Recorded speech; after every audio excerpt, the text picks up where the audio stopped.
ਸਭ ਤੋਂ ਛੋਟੀ ਬੱਚੀ 2 ਸਾਲ ਦੀ ਸੀ ਜਿਹੜੀ ਉਹਨੇ ਨਹਿਰ 'ਚ ਸੁੱਟਤੀ ਤੇ ਉਹ ਆਪਣੇ ਮੂੰਹ 'ਚੋਂ ਗਿੱਲੀ ਰੋਟੀ ਕੱਢ ਕੇ ਪਾਪਾ ਨੂੰ ਦਿੰਦੀ ਸੀ ਤੇ ਪਾਪਾ ਖੁਸ਼ ਹੋ ਕੇ ਖਾਂਦਾ ਸੀ। ਇਹ ਕਈ ਵਾਰੀ ਮੈਂ ਦੇਖਿਆ। ऐसे जालिम इंसान को माफीनामा बिल्कुल नहीं डालना चाहिए। और तुम्हें तो वहाँ जेल में सांप डस जाए और वहाँ पे मर जाए कुत्ते। अरे बापों के नाम पे तूने काल मल दी है। सगे बाप ने अपने 4 मासूम बच्चों को मौत के घाट उतार दिया। उसके बाद उनकी लाशों को नहर में फेंक आया। ਲੜਾਈ ਝਗੜੇ ਤੇ ਫਿਰ ਮੀਆਂ ਬੀਵੀ 'ਚ ਤਾਂ ਹੁੰਦੇ ਹੀ ਰਹਿੰਦੇ ਨੇ, ਲੇਕਿਨ ਇਹੋ ਜਿਹੀ ਨੌਬਤ ਨਹੀਂ ਸੀ ਕਿ ਉਹ ਬੱਚੇ ਚਾਹ ਕੇ ਨਹਿਰ 'ਚ ਸੁੱਟਾਵੇ। ਇਹੋ ਜਿਹੀ ਕਦੀ ਨਹੀਂ ਮਾਮਲਾ ਹੋਇਆ। ਪੁਲਿਸ ਵਾਲਿਆਂ ਨੂੰ ਅਜ਼ੀਮ ਤੇ ਹੀ ਸ਼ੱਕ ਹੋ ਗਿਆ, ਉਹਨਾਂ ਨੇ ਅਜ਼ੀਮ ਨੂੰ ਅਰੈਸਟ ਕਰ ਲਿਆ। ਫਿਰ ਉਹਦਾ ਇੱਕ ਬਿਆਨ ਆਇਆ, ਬੱਚੇ ਜਿਹੜੇ ਮੈਂ ਨਹਿਰ ਤੇ ਸੁੱਟਦੇ ਨੇ। ਬੜੀ ਦੂਰੋਂ ਜਾ ਕੇ ਬੱਚੇ ਲੱਭੇ, 3 ਲੱਭ ਗਏ ਨੇ ਹੁਣ ਤੱਕ ਤੇ ਚੌਥਾ ਹੀ ਇਹ ਲੱਭਣਾ। नफसियाती हाल कोई दिमागी मसला था? ਐਡਾ ਵੱਡਾ ਮੈਨੇਜਰ ਬੰਦਾ ਨਫਸਿਆਤੀ ਹੋਵੇ ਤੇ ਅਗਲੇ ਫੈਕਟਰੀ ਰੱਖਦੇ ਨੇ। ਇਬਰਤ ਬਣਾਇਆ ਜਾਵੇ ਕਿ ਇਹੋ ਜਿਹੇ ਹੋਰ ਵੀ ਕੋਈ ਹੈ ਨੇ ਤੇ ਉਹਨਾਂ ਨੂੰ ਵੇਖ ਕੇ ਨਸੀਹਤ ਆ ਜਾਵੇ। फांसी भी कहाँ पे लगानी चाहिए?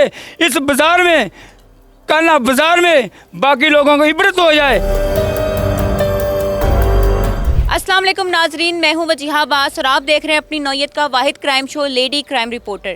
नाजरीन, मैं इस वक्त पंजू गांव काहना में मौजूद हूं, जहां पर सगे बाप ने अपने 4 मासूम बच्चों को मौत के घाट उतार दिया। उसके बाद उनकी लाशों को नहर में फेंक आया। सिर्फ इतना ही नहीं, उसके बाद इस शातिर मुलजिम ने अपने बच्चों के अगवा का पर्चा दर्ज करवाया और पुलिस के साथ अपने बच्चों को ढूंढना शुरू कर दिया। लेकिन पुलिस को फिर इसके ऊपर शक हुआ तो उन्होंने अजीम को गिरफ्तार करके इसकी इन्वेस्टिगेशन शुरू कर दी तो सामने आया किस अजीम ने ही अपने 4 मासूम बच्चों का कत्ल किया है। नाज़रीन, मैं इस वक्त उन मासूम बच्चों के घर के बाहर मौजूद हूँ। चलिए मेरे साथ लवाहिकीन से बात करते हैं कि आखिर यह वाक़या किस तरह से रूनुमा हुआ। नाजरीन, इस वक्त मैं पंजू गांव काहना में मौजूद हूं, जहां से आज से 2 रोज़ कबल एक खौफनाक दास्तान पेश आई, जहां पर सगे बाप ने अपने ही 4 बच्चों को मौत के घाट उतार दिया और उसके बाद उन मासूम बच्चों की लाशों को नहर में फेंक दिया। मेरे साथ इस वक्त उन बच्चों के मामू मौजूद हैं, आइए उनसे बात करते हैं। अस्सलाम वालेकुम। वालेकुम अस्सलाम। सबसे पहले तो अल्लाह ताला आप लोगों को सब्र दे, बहुत ही अफसोसनाक वाक़या पेश आया है। मुझे बताएं, क्या कब आपकी बहन की शादी हुई थी इस अजीम से? हो गए ना कोई 14 साल हो गए ब्याह होए ਨੂੰ। कैसी ज़िंदगी गुजारी थी? लड़ाइयाँ झगड़े होते थे, खुश रखता था?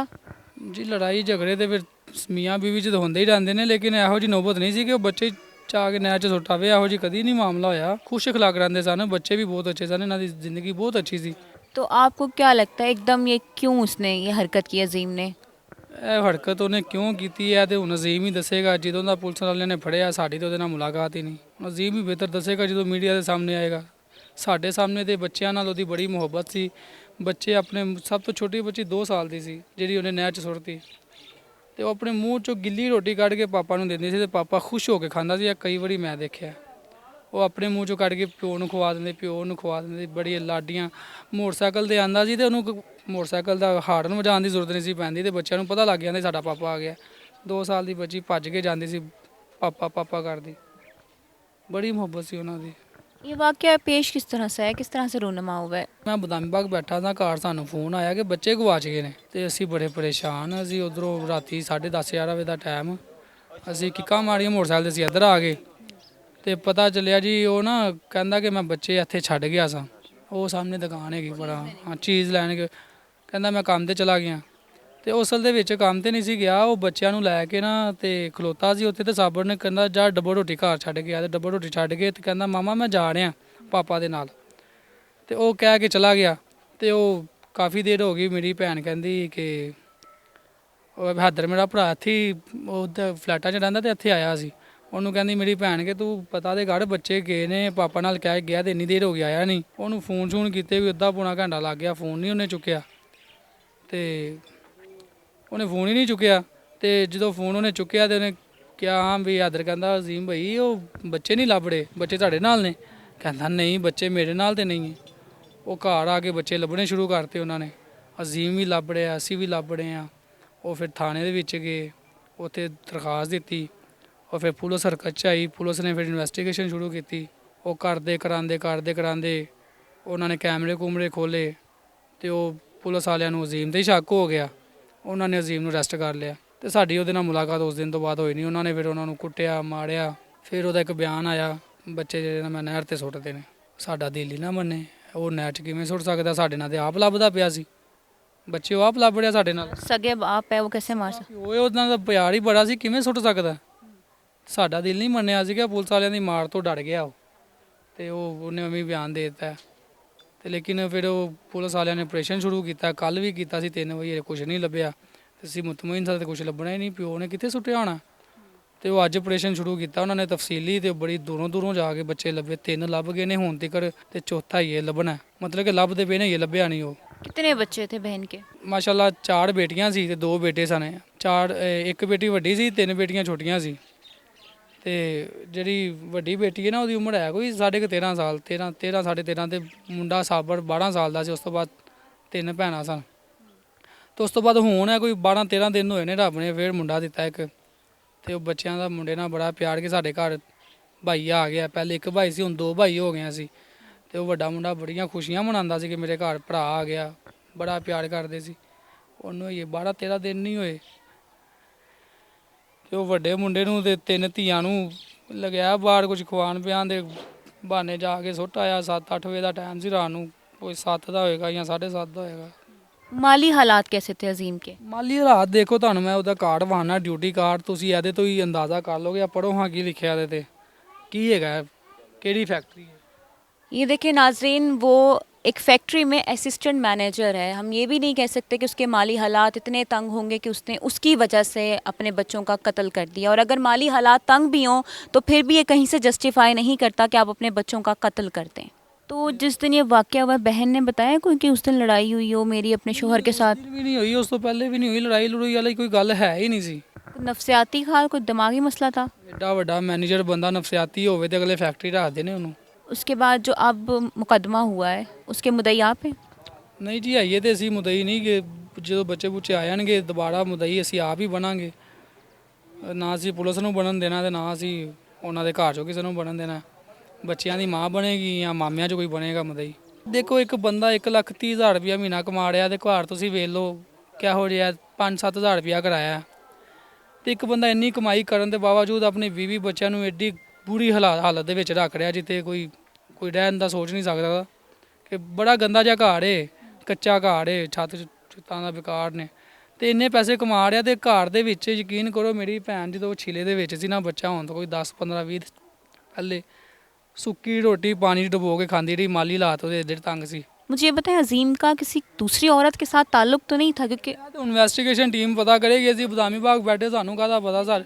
ਕੜੀ ਤੋਂ ਕੜੀ ਸਜ਼ਾ ਮਿਲਣੀ ਚਾਹੀਦੀ ਏ। ਮੈਂ ਕਹਿੰਦਾ ਸਜ਼ਾਵਾਂ ਖਤਮ ਹੋ ਜਾਂਦੀਆਂ ਨੇ, ਕਿ ਇਹਨੂੰ ਕਿਹੜੀ ਸਜ਼ਾ ਦਿੱਤੀ ਜਾਵੇ ਚੁਣ ਕੇ, ਕਿ ਇਹਨੂੰ ਇਬਰਤ ਬਣਾਇਆ ਜਾਵੇ, ਕਿ ਇਹੋ ਜਿਹੇ ਹੋਰ ਵੀ ਕੋਈ ਹੈ ਨੇ ਤੇ ਉਹਨਾਂ ਨੂੰ ਵੇਖ ਕੇ ਨਸੀਹਤ ਆ ਜਾਵੇ ਕਿ ਕਿਹੋ ਜਿਹੀ ਸਜ਼ਾ ਦਿੱਤੀ ਆ ਐਸੇ ਜੁਰਮ ਵਾਲੇ ਬੰਦੇ ਨੂੰ। ਇਹੋ ਜਿਹੀ ਸਜ਼ਾ ਹੋਣੀ ਚਾਹੀਦੀ ਉਹਦੀ। ਮੌਤ ਤਾਂ ਉਹਨੂੰ ਮਿਲਣੀ ਹੈ, ਲੇਕਿਨ ਮੌਤ ਨੂੰ ਇਸ ਤਰੀਕੇ ਦੀ ਮਿਲੇ ਕਿ ਲੋਕੀ ਡਰ ਜਾਣ, ਖੌਫ ਖਾ ਜਾਣ ਕਿ ਭਾਈ ਇਸ ਜੁਰਮ ਦੀ ਇਹ ਸਜ਼ਾ ਮਿਲਦੀ। 5 ਵਕਤ ਦਾ ਨਮਾਜ਼ੀ ਸੀ ਜਿਹੜਾ ਮੁੰਡਾ ਮਰਿਆ, ਸਾਬੜ 12 ਸਾਲ ਦਾ, ਕੁਰਾਨ ਪਾਕ ਪੜ੍ਹਿਆ ਸੀ। ਉਹ ਜਿਵੇਂ ਤੁਸੀਂ ਮੁਹੱਲੇ 'ਚ ਵੇਖਦੇ ਨਹੀਂ ਬੱਚੇ ਖੇਲਦੇ ਖੂਲਦੇ, ਇੰਝ ਨਹੀਂ ਸੀ ਕਰਦਾ ਉਹ। ਸਿਰਫ ਉਹਨੇ ਨਮਾਜ਼ ਪੜ੍ਹ ਜਾਣਾ, ਨਮਾਜ਼ ਪੜ੍ਹਨ ਵਾਸਤੇ ਤੇ ਚੀਜ਼ ਲੈਣ ਵਾਸਤੇ। दोस्ती ਉਹਦੀ ਮਾਂ ਨਾਲ ਸੀ, ਉਹਦੇ ਪਿਓ ਨਾਲ ਸੀ। मेरे साथ बच्चों के मामू मौजूद थे। उन्होंने बताया कि किस तरह से उनके घर के हालात थे। अजीम इतने पैसे कमाता था, फिर भी उसके बच्चे पानी से, मिर्चों से खाना खाते थे और अपने बच्चों से बज़ाहिर वो बहुत प्यार करता था। उन लोगों को भी समझ नहीं आ रही कि एकदम उस जालिम इंसान ने ये जुल्म क्यों उठाया। चलिए नाज़रीन, आगे चलते हैं, बाकी लोगों से इस बारे में बात करते हैं। नाजरीन, मेरे साथ इस वक्त उन मासूम बच्चों के नाना मौजूद हैं जो कि इस वक्त बहुत ही हालत गम में हैं। आइए उनसे बात करते हैं। अस्सलाम वालेकुम। वालेकुम अस्सलाम। बाबा जी, पहले तो बड़ा अफसोस हो, आप लोगों के साथ इतना जुल्म हुआ है, ख़ास तौर पे आपकी बच्ची के साथ इतना जुल्म हुआ है। मुझे बताइए वाक़या हुआ क्या है, उस दिन क्या हुआ था? बस जी वो बच्चों को घर से लेके गया है कि मैंने कुछ खिलाने के लिए ले जा रहा हूँ। किसी को क्या पता है कि यह उठाने वाला होता तो वो कहता भी ये चोर है, चोर है। अरे खुद तो बाप उठाने वाला था, और चोर किसको बोला जाता है इस इलाके में? कौन कहता है कि ये चोर है? जब उन्हें लेके गया है वो बच्चों को फिर बाहर ले गया, फिर उसको बच्चों को चीज़ें खिलाई हैं, केले वगैरह फल खिलाए हैं। फिर उसने बच्चों को नहर पे जाकर ले जाकर किस दरिंदगी के साथ उस कुत्ते ने उसको मारा है। नहर के ऊपर खड़ा करके बच्चों को धक्का देकर धकेल दिया गया। इस दरिंदे इंसान को पंजू में सजाए मौत देनी चाहिए। इसको ऐसी सजा के ला गया कि जिसको माफ़ीनामा ना देना चाहिए। इसको एक दही छोड़ के इसके ऊपर कुत्ते छोड़ने चाहिए। ऐसे जालिम इंसान को माफ़ीनामा बिल्कुल नहीं डालना चाहिए। अरे बेटी का घर तूने लूट लिया कुत्तिया, और तेन ऐसी मौत मिलनी चाहिए और तुम्हें तो वहाँ जेल में सांप डस जाए और वहाँ पे मर जाए कुत्ते। हम तुम्हारे से बहुत दुखी हो गए इस बात पे। अरे बापों के नाम पे तूने काल खमाल दी है। कौन यकीन करेगा अब अपने बापों के को बाहर बच्चों को लेके जा रहा है कि दोबारा वापस उसके आने की उम्मीद होगी या नहीं होगी? किससे हम दरख्वास्त करें? हम वज़ीर आला से दरख्वास्त करते हैं कि वज़ीर आला साहब इसको ज़्यादा से ज़्यादा इसको कुत्ते को सज़ा देनी चाहिए और इसको भरपूर सज़ा देनी चाहिए। जितनी सज़ा देने का हक़ है इसको 4 से 8 मरतबा फांसी लगानी चाहिए। और फांसी भी कहाँ पे लगानी चाहिए? इस बाज़ार में, काना बाज़ार में, बाकी लोगों को इबरत हो जाए। अल्लाह ताला आपको सब्र अज़ीम अता करे, मेरी यही दुआ है। मैं फिर से वही दुआ करूँगी और इंशाल्लाह आपको इंसाफ मिलेगा। अल्लाह ताला आपको इंसाफ ज़रूर देंगे। इसने खुद अपने बच्चों का अगवा का पर्चा करवाया था, तो आपको इसके ऊपर कैसे शक हुआ? ये मुद्दई से मुलजिम तक का सफ़र किस तरह से हुआ है? वो दुकान जो सामने है ना, उधर से ये डबल रोटी लेके घर जल्दी फेंक के अपने बाग की तरफ चला गया। हम कैमरों की मदद से ये सारा ट्रेस किया है। ये कह रहा था कि हम बच्चे मेरे इधर से अगवा हुए हैं जिधर ये दुकान है, लेकिन दुकान से आगे जो ना हमने अपने कैमरों की मदद से कैमरों को चेक किया, वो बच्चों को मोटरसाइकिल पे लेके जा रहा था।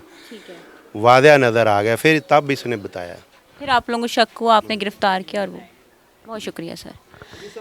नाज़रीन, आपने देखा मेरे साथ सब इंस्पेक्टर साहब मौजूद थे। उन्होंने सारा बताया कि किस तरह से ये मुद्दई से मुलजिम का सफ़र तय हुआ, किस तरह से उनको अज़ीम के ऊपर शक हुआ। उन्होंने फिर उसे गिरफ़्तार किया और उसके बाद गिरफ़्तार करने के बाद उसकी जब इन्वेस्टिगेशन की गई तो उसने अपना जुर्म एतराफ़ कर लिया कि मैंने ही अपने बच्चों को नहर में फेंक कर उनकी जान ली है।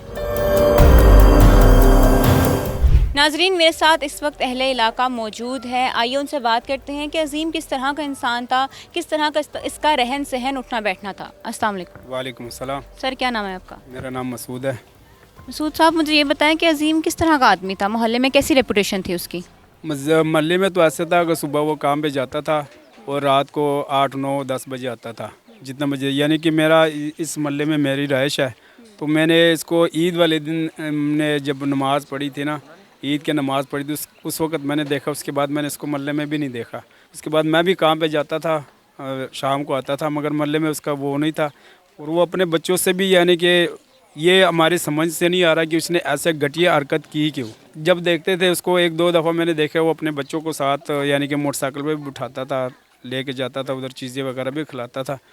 मगर इसने ये किया, तो इसने ऐसा क्यों किया? अल्लाह ताला उसको सज़ा दे।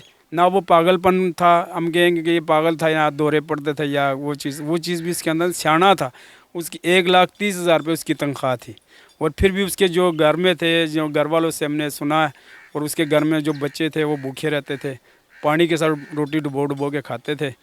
ये जो साथ उनके हमसाया थे, वो कई बारी उसको सुना है कि उनके वो कहीं जाता था उनकी बीवी के, और वो उनके बच्चे जो सा हमसाया के घर छोड़ देते थे। अब उसने इल्ज़ाम भी हमसायों के ऊपर लगा दिया था। 2 दिन के 3 दिन वो थाने में बंद रहे। हमसाया जिन्होंने उनके घर रोटी भी दे के जाते थे, सालन भी दे के जाते थे, उनके ऊपर उन्होंने इल्ज़ाम लगाया कि हमारे बच्चे इसने मारे। मेरे साथ अहले इलाका मौजूद थे। उन्होंने बताया कि अज़ीम की किस तरह की रेपुटेशन थी मोहल्ले में, किस तरह का वो इंसान था। और उन्होंने ये भी बताया कि उनके घर के जो हालात हैं, वो माली हालात ठीक नहीं थे, जबकि वो अच्छा खासा कमाता था, लेकिन उनके घर में फिर भी फाके होते थे या बच्चे मिर्चों से या पानी से रोटी खा रहे होते थे। नाजरीन, आपने लवाहिकीन की और अहले इलाका की ज़ुबानी सुनी, उनका क्या कहना था। वो एक ही बात कर रहे थे कि बज़ाहिर तो अज़ीम अपने बच्चों को हमारे सामने बहुत ज़्यादा प्यार करता था।